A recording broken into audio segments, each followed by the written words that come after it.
Moonglum had spoken truth. Everyone was lying about the great hall in drunken sleep. Open fires had been lit in the hearths, and they blazed, sending shadows skipping around the hall. Elric said softly, "Moonglum, go with Saratinia to the stables and prepare our horses. I will settle our debt with Guthrum first." He pointed. "See, they have heaped their booty upon the table, gloating in their apparent victory."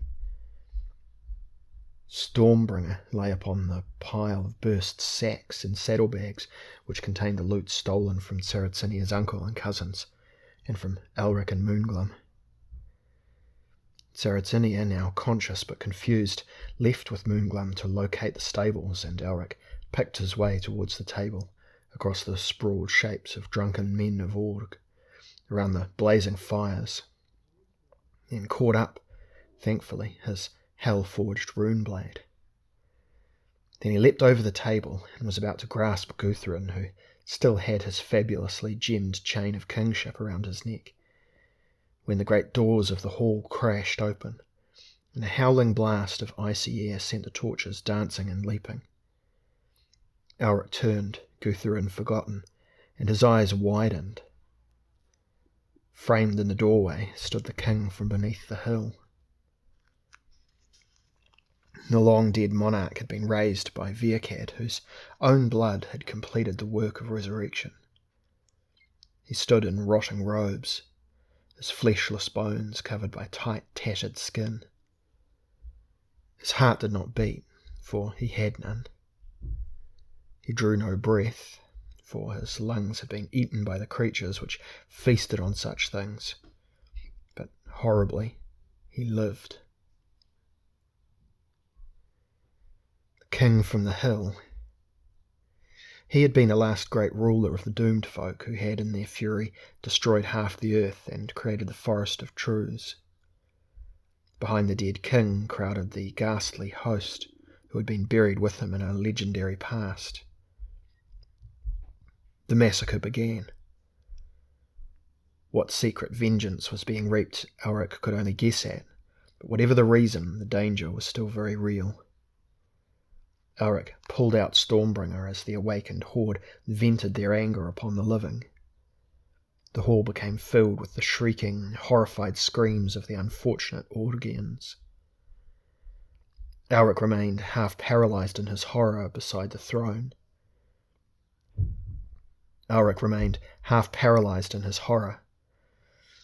Aroused, Guthrum woke up and saw the king from the hill and his host, and he screamed almost thankfully, "At last I can rest," and fell dying in a seizure, robbing Elric of his vengeance. Virkad's grim song echoed in Elric's memory. The three kings in darkness, Guthrum, Virkad, and the king from beneath the hill. Now only the last lived, and he had been dead for millennia. The king's cold dead eyes roved the hall and saw Guthrum sprawled upon the throne, the ancient chain of office still about his throat.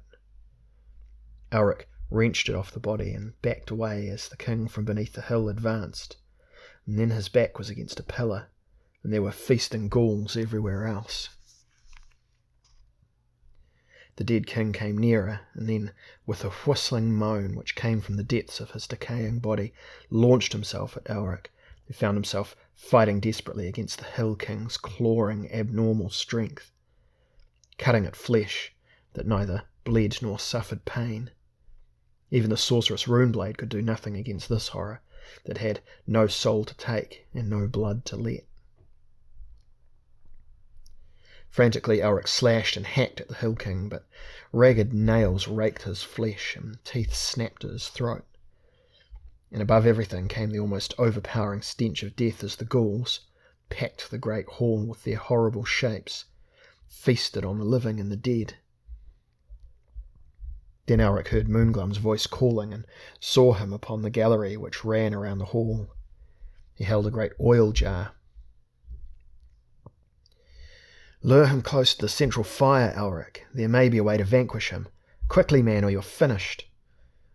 In a frantic burst of energy, the Melnibonéan forced the giant king towards the flames.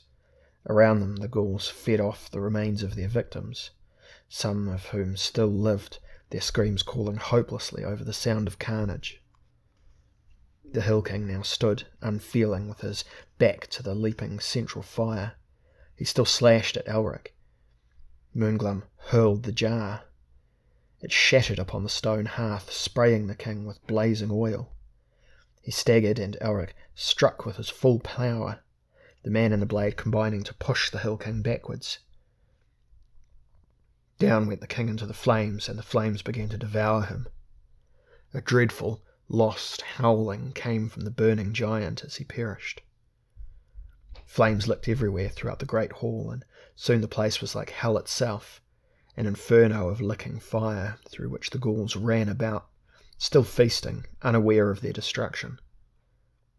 The way to the door was blocked. Elric stared around him and saw no way of escape, save one. Sheathing Stormbringer, he ran a few paces and leapt upwards, just grasping the rail of the gallery as flames engulfed the spot where he had been standing. Moonglum reached down and helped him to clamber across the rail. "I'm disappointed, Elric," he grinned. "You forgot to bring the treasure." Elric showed him what he had grasped in his left hand, the jewel-encrusted chain of kingship. "This bauble is some reward for our hardship," he smiled, holding up the glittering chain. "I stole nothing by Arioch. There are no kings left in Org to wear it. Come, let's join Zarazinia and get our horses."